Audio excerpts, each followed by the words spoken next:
I want to say like a more locked in Hmm. response, a more like cemented trauma response, because the thinking itself kind of leads to more cementing this feeling in.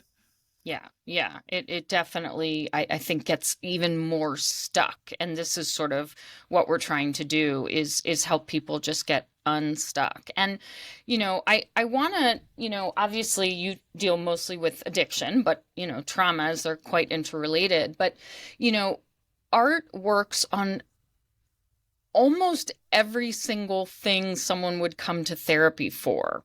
And at first, when I got trained, I thought, okay, this is trauma. It's got to be just for big T trauma. And of course, I see a lot of that, but it'll just kind of stay in that lane. Not at all. It works on phobias, anxiety, depression, relationship issues. Clearly, for me, a traumatic breakup, grief. It works on body image, eating disorders, you name it. And I've had success, chronic pain, chronic illness.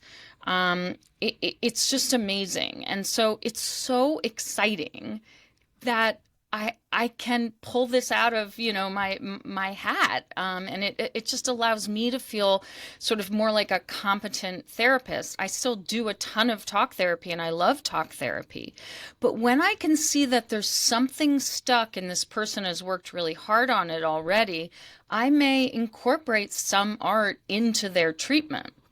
And then I Right. also see people who simply come to me for art after a car accident or and again, what's so fascinating is that the way it presents as sort of magical. For instance, I had a patient who had an accident, an incident where she had hurt her toe about 2 years ago, and she'd been dealing with chronic pain in her toe every day for 2 years. We did one 60-minute session where we basically went, we kind of dealt with that injury. And that was 7 months ago. And from that moment, she's never had a moment of pain since then.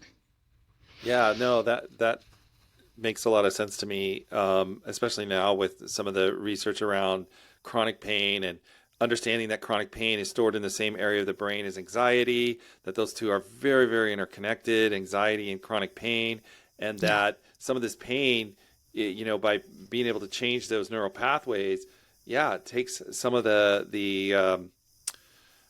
what would you call it? The neuroplastic pain, not the structural pain, but the neuroplastic pain. It changes that, so your body's not sending that pain signal anymore because it doesn't really need to, Right. and you get out of that loop. What's Yeah. interesting about that, and I'll transition that into, that emotional pain or psychic pain. I think it's very much in the same way that we turn off these signals that we don't need anymore. They're Right. not serving us anymore, Right. and so we're able to shift that Hmm. or change it or turn it off or